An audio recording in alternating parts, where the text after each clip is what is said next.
Yes, welcome along to episode 5 now of Land of the Rising Scrum. We're working our way through each team at the Rugby World Cup in Japan in 2019. We've gone through Pool A over the last few weeks, and now we're on to Pool B. And the first of our former winners of the tournament, 3-time champions, going for 3 in a row as well this time round.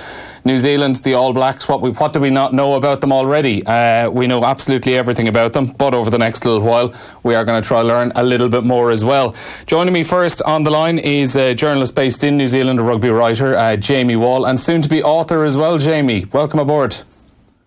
Yes, thank you very much, and thanks for that endorsement. Yes, I do have a book coming out in the middle of the year. It's called Brothers in Black. It's a history of brothers who've played for the All Blacks, and if anyone over in Ireland wants a copy, I'll be happy to bring it over for you. Great stuff. Just on that as well, obviously in the last few years we would have seen a huge number of family members and brothers playing for the All Blacks, the likes of the Franks. You would have the Barretts in more recent years as well. God knows about 8 or 9 Whitelocks have played for New Zealand at this stage. Yep, that's right. We've been blessed with some really talented family members coming through. Obviously the Barretts are the big ones at the moment, but yeah, like you said, the Whitelocks, Sam obviously has overshadowed his brothers. He's played about 106 tests to his brothers, I think combined 5. And the Franks brothers, and I believe you're going to be talking with Ben a little bit later on. His brother Owen is still very much a key member of the side at the moment. Yeah, and they're going to be linking up at Northampton as well next season as well, so really looking forward to having Ben Franks on just after when we're finished with you.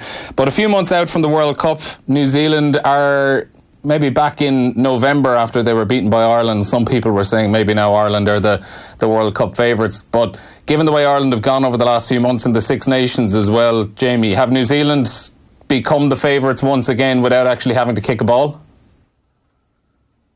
Oh, that's a great question. I think from our perspective, I think we're always going to be reasonably doubtful of our own chances this far out, because New Zealanders just like to get pretty nervous about these sorts of things. There's been a few key injuries over the Super Rugby campaign. A few guys that probably haven't been playing as much rugby as they should. So there's some really interesting conversations to be had about the All Blacks at the moment. As far as favouritism goes, I think that, I personally feel quite confident about it after what we saw in the Northern Hemisphere in the Six Nations. I think there's still a lot of water to go under the bridge between now and when the All Blacks play their first game against South Africa, and that to me is going to be the game that really defines the All Blacks World Cup campaign. Yeah, you mentioned there at the start that there always is a little bit of a pessimism surrounding the All Blacks as the major tournaments grow, probably stemming from their performances maybe 1991, 95, 99, 03 and 07 when it seemed every single time they took to the pitch. Pardon? You didn't have to mention all of them. I was running through them in my head, but look, we got to 2011 and the point I was going to make was they finally did get over the line in that. How much of a weight was that off the shoulders for the team itself, just as much as the actual general public, that they probably weren't fearing the tournaments and the games as much when the big finals arose? I think 2011 was a massive, massive moment in All Black history, and probably New Zealand history as well. You had a lot of people out there that thought we may never win one again, and it was a real thorn in the side for the All Blacks to have not, won the tournament of the sport that this country is kind of known for. I think once 2011 was out of the way, it was a real monkey off the back. I think 2015 buried a few ghosts as well, having to go back to Cardiff for a quarterfinal against France and doing what we did to them in that one was a real milestone. So I think going into this one, there's not really a lot of things that the All Blacks need to prove, considering that they've won the last 2 in a row. But like you said, there's just always pessimism because that's just what New Zealand rugby fans are like. Yeah, and it seems to be along these shores as well that obviously Ireland had never been beyond a quarter-final, and maybe 6 months ago we were getting really, really excited about our chances, but that Six Nations campaign, like even after the opening game of it against England, there were so many people over here, why are we even going to bother showing up at the airport? What's the point of all of this? But you could kind of see with New Zealand in 2011, once they got that monkey off their back and loosened out, by the time 2015 arrived, I just thought from the start of that tournament they just looked so comfortable, and even in the semi-final and the final when things briefly were getting tight, they just always had their opponents at arm's length, and they didn't look to be playing with that fear inside them. Oh, I think the 2015 tournament, had the All Blacks not there, it would have been a much more interesting tournament. I'll put it that way. They had a fantastic draw. I'll give them that. Their pool was just 3 practice games, and it showed, because that's essentially what they did with those games. They probably would have had harder training sessions than the games they played, and they completely fine-tuned themselves to the absolute point where they were just really humming for that quarterfinal against France. That quarterfinal was actually the highest score they put on anyone in the tournament. There was more than what they beat Namibia by. And then the semi-final against South Africa, while it was 2018, this final score, tight-looking score, but that game itself, it's pretty much over by half-time. And I'm not trying to sound too full of myself about that. It's just the All Blacks just seem to have that. Well, it was one of those games where, as an All Black fan, you're watching, you're like, yeah, we've got this pretty much under control. And then to play Australia in the final, a team would, beaten, I don't know, what was it, probably 45 times out of the last 50 times they played. Yeah. Well, that's just the way it goes. On that semi-final against South Africa, for example, it just feels like that's exactly the type of game that maybe prior to 2011 they might have actually struggled in, because, as you say, they were comfortable throughout that game, and it was just a 2-point scoreline in the end. But, had it been before 2011, when there was so much pressure on them to get over the line and win another Rugby World Cup, that is the kind of game that the pressure will kind of get to you in, and you might start making those few more mistakes in late on. Yeah, and I think that the experience of having been in the 2011 World Cup, a lot of the senior guys had played that tournament already, and also a lot of those guys, that team had been through a lot of key matches for the All Blacks. It was a very settled team.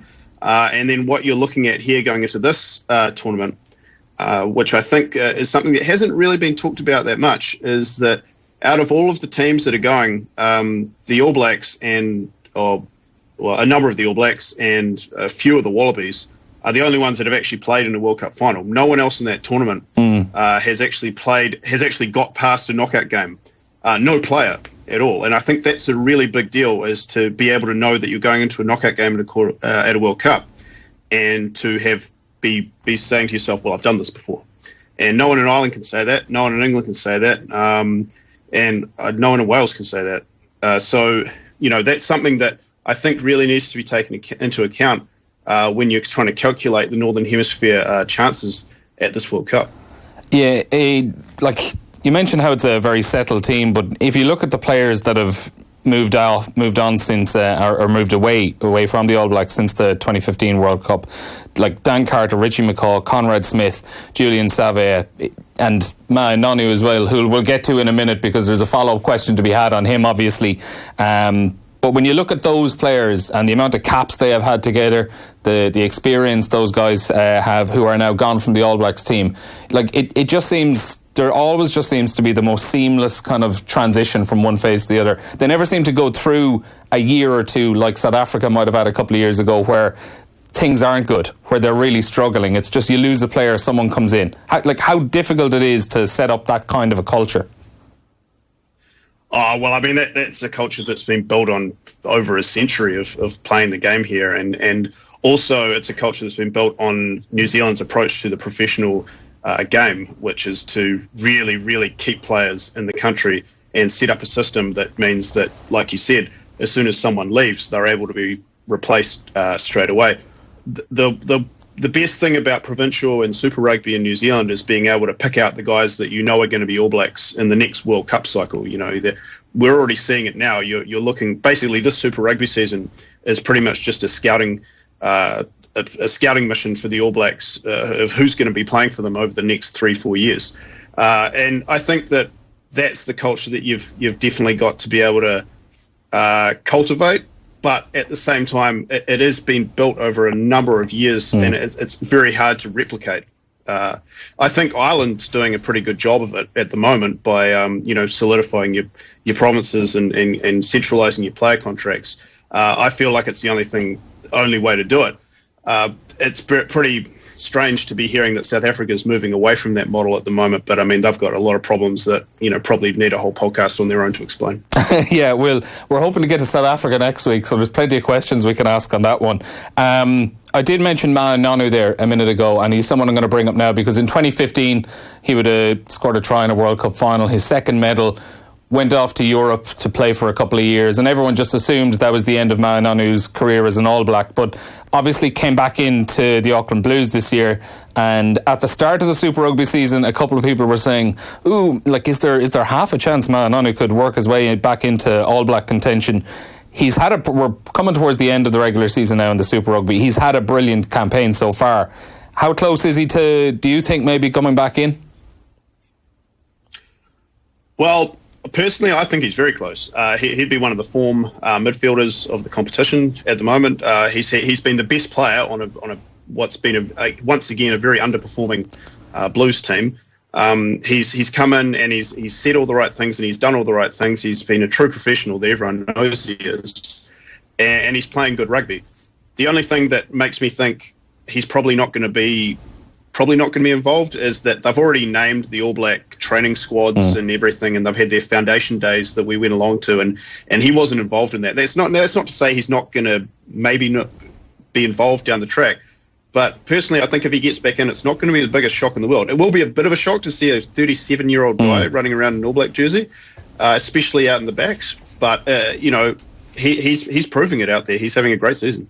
And also as well, the other big call in the squad, really, a lot of the squad, as we know, would probably pick itself with the All Blacks, but given the injury to Damien McKenzie a couple of months ago, he's not going to be playing at the World Cup, and all of a sudden he would have been in the squad kind of potentially as the third out half option as well. Who are we going to see filling in for the likes of Beauden Barrett and Richie Mwanga if they are to follow Cropper? Because as we saw in 2011, that can happen very easily and you might be down to a third choice out half.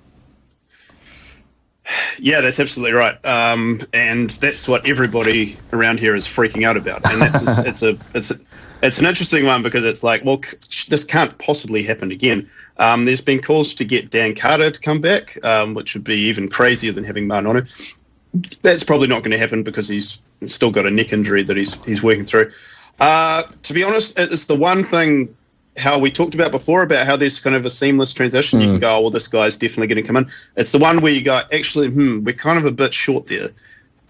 We are. I couldn't tell you off the top of my head who I would want to be starting a Rugby World Cup game for the All Blacks. If those two guys somehow got injured, it would be a real problem. I think they would probably just try and shift someone into that spot, like a Geordie Barrett. Yeah, perhaps, because I don't think that they would trust someone to come in and do that job at the moment. They did try a guy called Brett Cameron last year on the tour to Japan. He played about 10 minutes against Japan. He was probably the most outside the box All Black selection we've had in the entire professional era. So at least there is one other guy who has played in the All Blacks at 10, other than those two guys you mentioned. But yeah, you're right. There is going to be a real problem if those two guys go down. But, what's the chances of that happening, eh? Lightning doesn't strike twice, they say. South Africa in the pool stage, is that automatically, straight away, it jumps out of you in the fixtures list? That is the game at the pool stages. Confident New Zealand will win that and, take top spot into the quarterfinals? Oh, well, I mean, I 100% agree with you that it's the number one match in the pool stages, probably of any World Cup, I feel. This is a huge game, considering that South Africa beat us last year, and also the fact that on paper, despite all of their problems, the Springboks are an excellent team, and they have a very good coach at the moment, and they do have the capability to beat the All Blacks. They've got great firepower out wide and a consistently strong forward pack of guys and of guys that perform in the Springbok jersey. And also it is the All Blacks' biggest rivalry that we have. So yeah, I mean, this is huge. It is a game that's going to be watched with great interest over here. It's a fixture that we probably look at a bit differently than anyone else we play. No disrespect to anyone else, but the rivalry in history, like for this is our biggest game that we play, and so to be able to knock them over in the first game would be huge. And also, it could also mean just through the way the draw works that we could end up playing in the final, which for me would be the final that I'd want to see. Absolutely, yeah. Maybe not on our side. That's not the final we want to see, but we'll agree to disagree. You're going to be seeing one of us, pretty soon. Exactly, in the tournament. So, yeah. Finally then as well, obviously this World Cup, last one for Steve Hansen. He's moving on after that. Where are the All Blacks moving post Steve Hansen? Oh, that's a great question again. And, it's probably going to be his assistant, Ian Foster. That's the general consensus that we have. Again, we go back to that seamless transition, which is, having a coach that will just keep the same systems and relationships going with them. That's what we believe and the New Zealand media will happen. It'd be fantastic if Scott Robertson, who's the Crusaders coach, could take over, because he's just a younger, fresher face who will probably do things a bit differently. It'd be nice to have a bit of a change. And then you've got Joe Schmidt, who you guys are obviously very familiar with. Mm-hmm. And he has said he doesn't want to coach next year. I don't 100% believe him if they were to go to him and say, like, hey, man, we'd like you to have the top job, because he's made no secret that that's what he does want to do eventually. And to be based back in New Zealand and have his family there, I think, if nothing else, he's probably going to end up with the Super Rugby job next year, perhaps the Chiefs. There's been rumours that Colin Cooper is on the way out of that. That might mean something for you guys up there. He might come coach one of you guys' teams. So Joe Schmidt could take over that role and then find himself in the All Blacks top spot. They have said they're not going to name it until well into next year. So, again, there's a lot of water to go under the bridge. I think any talk of Warren Gatland taking that job over is a bit premature. I think they probably wouldn't. I don't think they want him back, because he's probably going to cost them too much money. But yeah, I think so. These your three options are definitely in that order: Foster, Robertson, and Schmidt. Okay, Jamie Wall, we'll watch that with space, and we'll hopefully speak to you maybe a little bit closer to the World Cup as well. Jamie Wall, thanks a million for joining us on Land of the Rising Scrum. Thank you very much for having me, boys, and enjoy the podcast. Now, next up on Land of the Rising Scrum, and delighted to say we're welcoming the first of our former winners onto the series, and we're also getting two for the price of one today, because on the line now I have one of just 20 dual World Cup winners, part of the All Black squads in 2011 and 15, and a veteran of 47 test appearances for the All Blacks. Ben Franks, thanks for joining us this afternoon. Yeah, no problems. So, a double World Cup winner, one of only 20 in the world, I just said there. There is a chance, though, your brother Owen, he's looking for a third World Cup medal later on in the year. How confident are you that he could bring one home? I suppose as confident as you can be for a World Cup. There's a number of challenges leading up to a World Cup, but for Owen, I know he's just come back from an injury at the moment, so he's just preparing for the World Cup now as we speak. But I think the All Blacks have been in good enough form over the last 4 years, building up to the end of this year, that they're definitely one of the favourites. Mm-hmm. On the whole family issue, you have two, Owen has two. There can't be many households out there with 4 World Cup medals, more than 150 test appearances between you. When yourself and Owen were kids growing up in New Zealand, could you ever have imagined the extent of the rugby careers that the two of you would have had? No, never. We're pretty typical sort of New Zealand kids, rugby sort of king in New Zealand, and every kid has that sort of same dream. When you're out in the backyard, or you're going for a run, you always, have that vision of one day putting on that jersey, and depending on what sort of rugby player you are, whether you're visualising yourself with winning a big scrum or scoring a try, you have these visions, and when you're a kid, you'd cut off any limb just to have that one opportunity, just to put on that jersey, just to experience it one time, to know what that felt like. And the thing is that once you put it on once, you want it more and more. But I know if I've been told, when I was an 8-year-old that I'd get to do the things that I've done, I'd have a smile from ear to ear. Yeah, I can only imagine what the games in the back garden were like when you were growing up. I know you're a few years older, obviously, than Owen, but is probably playing with you in the back garden and things like that, has that toughened him up a little bit quicker than most people would have?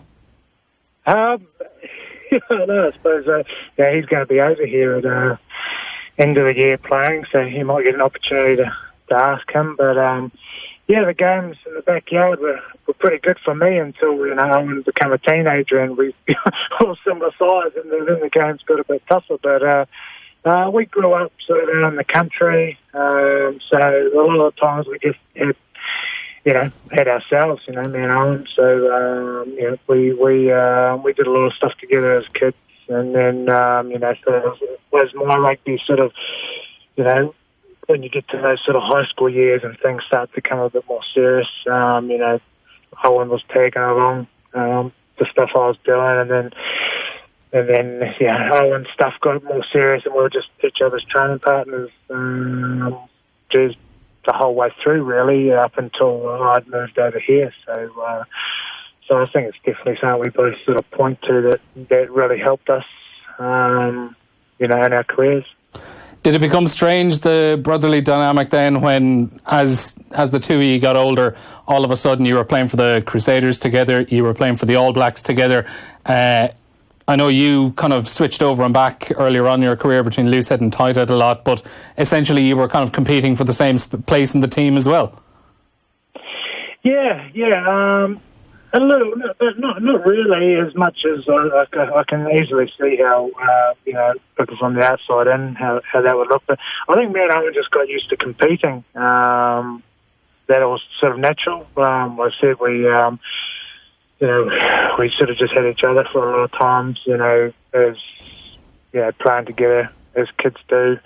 You're always finding ways to compete with each other, and then when we started training together, we were competing then in a positive way, where we really we were able to push ourselves, having a good training partner can really take you to the next level, someone who's pushing you to do more than what maybe you'd do if it was just you by yourself, and luckily, in each of us, we sort of we're pretty decent at what we did, so we'll get in pretty good competition, just the two of us. So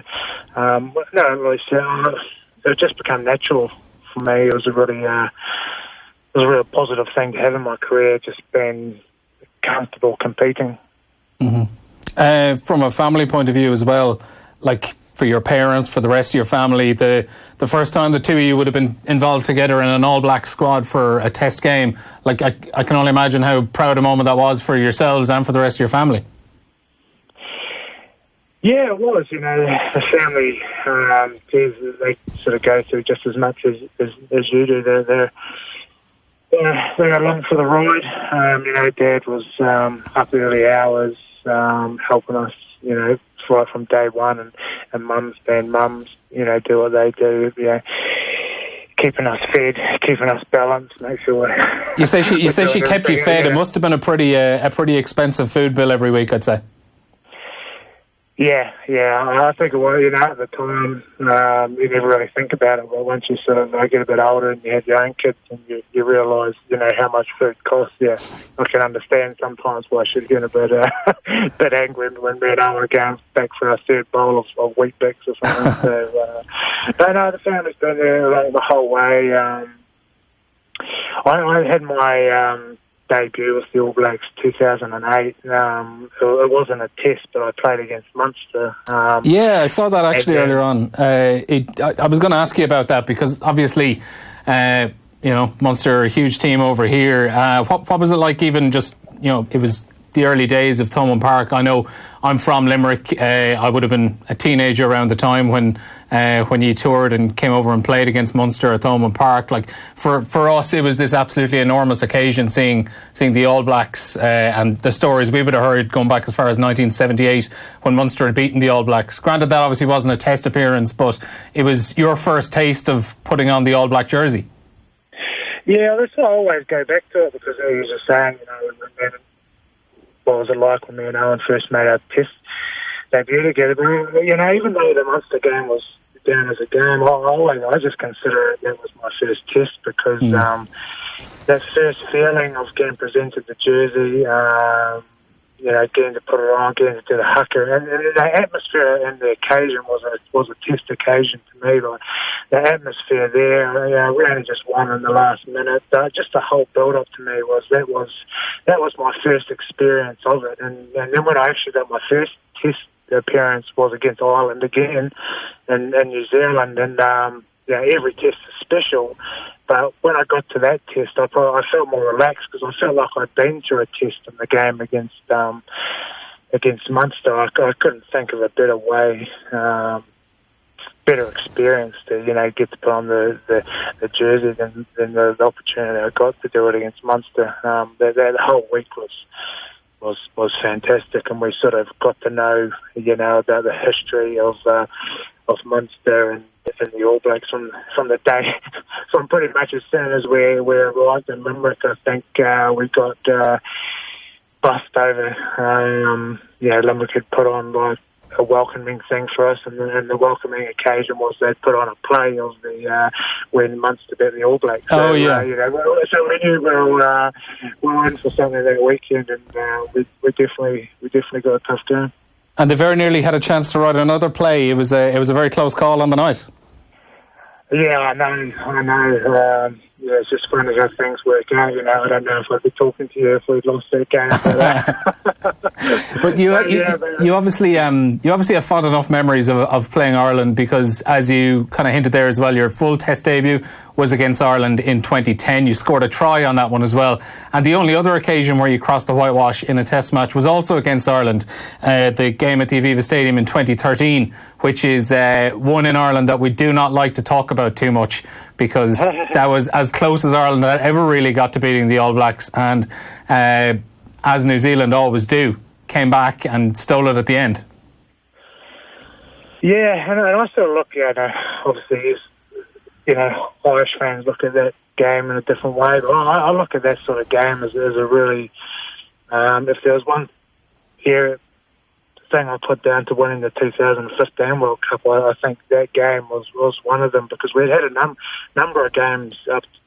We had a game against South Africa earlier that year, or the year previous, where we similar come back, and I think the confidence that we'd built, we were in Ireland were all over us that game, and we were probably the better team on the night, but sometimes you just got to find a way to win, and that's what we were lucky enough to do. And I think the confidence we'd built from matches like that really gave us confidence you need sort of going into a World Cup when you have so much on the line.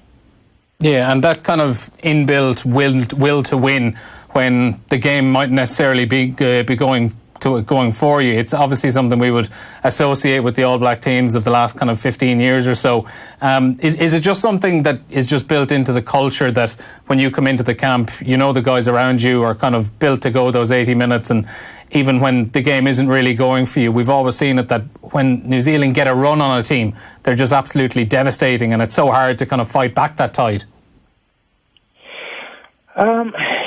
Yeah, I don't know if it's something you can obviously talk about it. All teams do. You talk about it as a team, and you try and find ways to prepare for those situations. And but I just think just being in those games and just winning those games, you build trust in each other. You build trust in yourself. You build confidence in yourself that in those situations you can find a way to win. And I know, sort of again building up to 2015 World Cup, a lot of the games, were very even up to 60 minutes, and we sort of just had a confidence to really sort of just go up another gear that last sort of 20 minutes. It wasn't really something I can't remember, planning or training a certain way for that to happen. I think we'd had a couple of games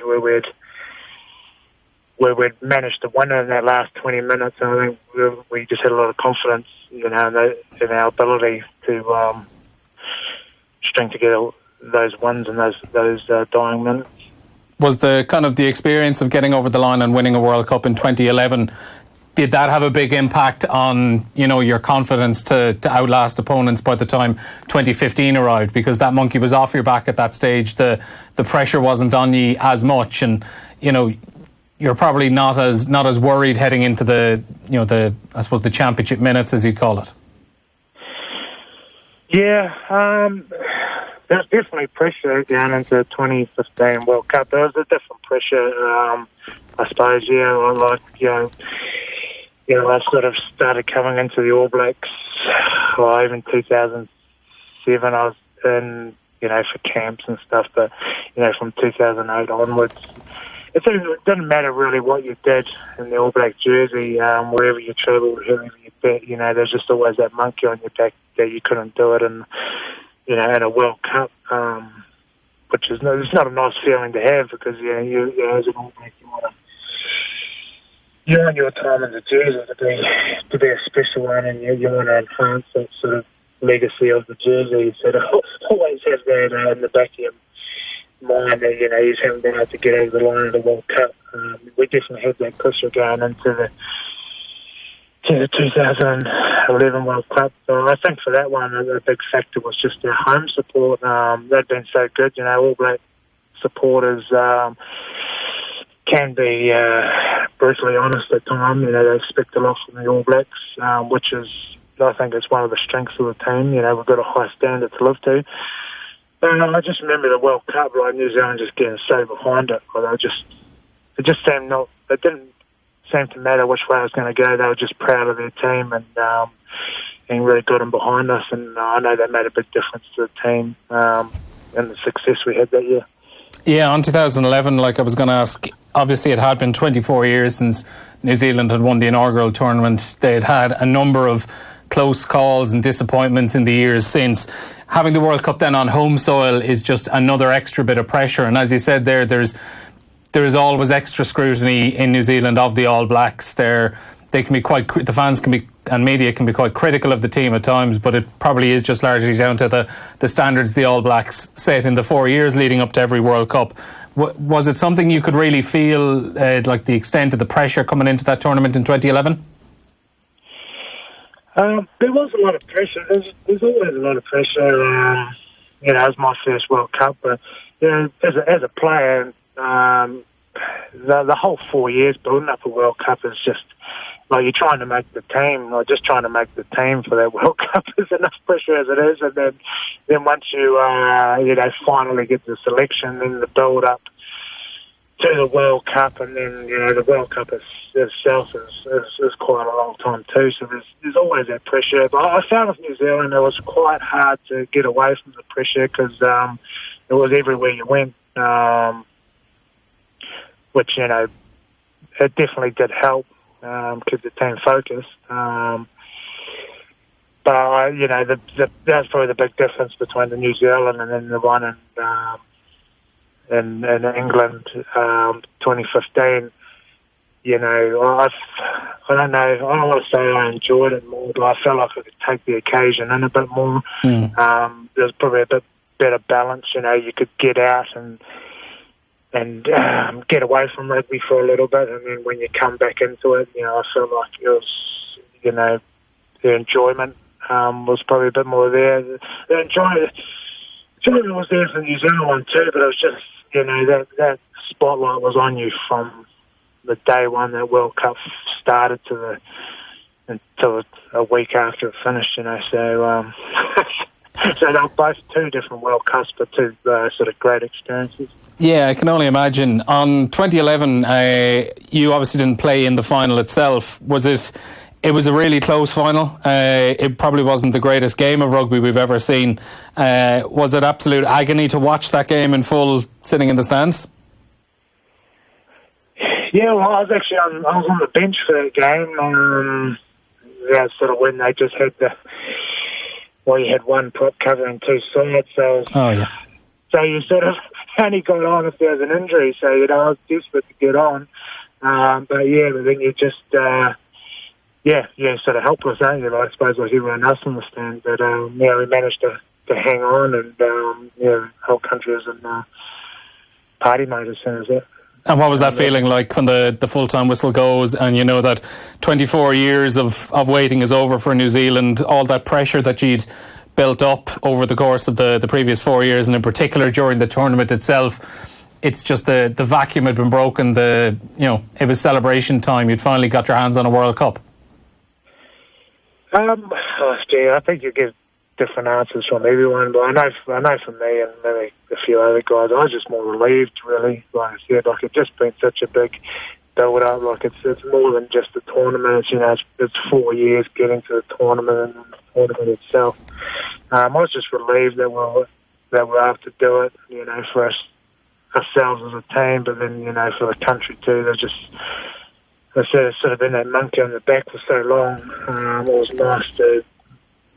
We'd set this goal and we'd achieved it after, so much ups and downs and a long period building up to it. So I was just relieved more than anything. I just felt like I was just ready to sleep and just get away and go bush for a bit, which, I pretty much did for a month after it finished.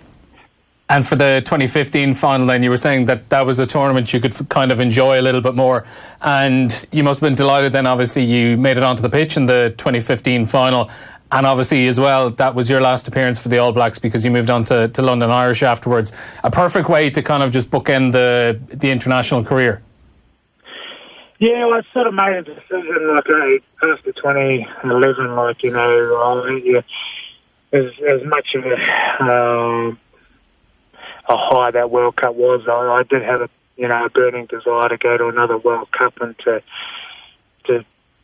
finish it, I suppose, to be able to play a part in the final. So, I'd sort of made a decision, 2011, I'm going to give this another crack for 4 more years, whatever happens, and then that will be my time as an All Black. So, to the 2015 World Cup, I knew it was going to be my last opportunity being an All Black, so I suppose, I was just more...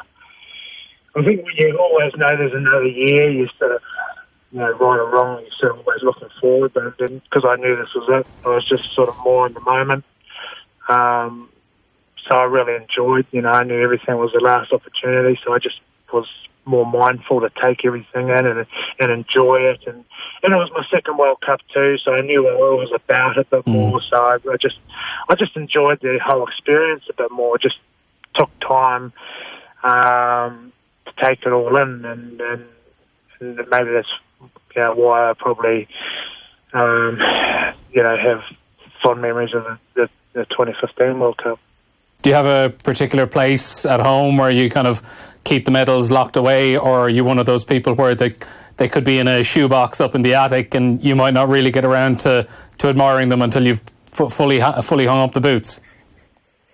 Yeah, they are just put away. I've sort of, lived a bit of a nomadic lifestyle the last 4 or so years. I've been moving around a bit, so we sort of just take with us what we can. But I do have them on with me. They are away in a shoebox somewhere. But, one day, probably once I finish, get more settled, we'll display them somewhere. But, if people want to see them, I get them out of that. I always say, like, the medals are cool, but it's more of like the memories that you remember. As you look at the medal, and I just think of the memories, the good, the tough, all the things that went into achieving those. So I've always got those. But we'll put them up at some stage. They'll go up in the house somewhere, or the kids can have them if they want them. And finally, just before we let you go, Ben, obviously you mentioned their Owen is going to be linking up with you in Northampton after the World Cup. How great is it that you're going to kind of have one final ride with your brother?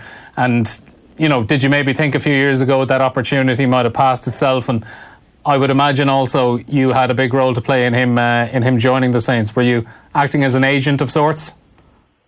No, not as an agent. I try to stay out of certain situations, but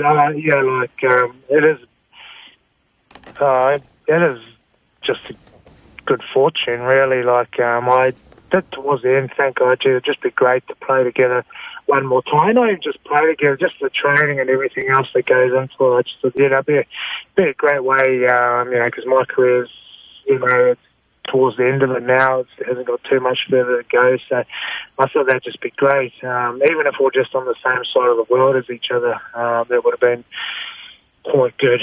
But he come after the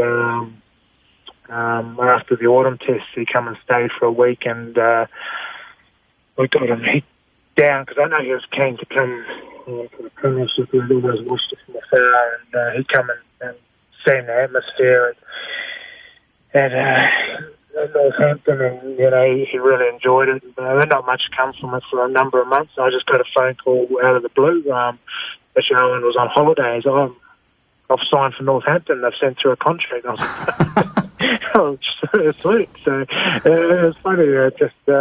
Just come along, and now I'm happy. It's going to be great. Can't wait to team up with them again. Ben, thanks a million for joining us on Land of the Rising Scrum, and enjoy the World Cup. Cheers, guys. Thank you. Yeah, that's it for this week's Land of the Rising Scrum. As always, you can listen back to this or any of our previous episodes on offtheball.com, or you can check out our YouTube channel to watch it back. That's youtube.com/offtheball.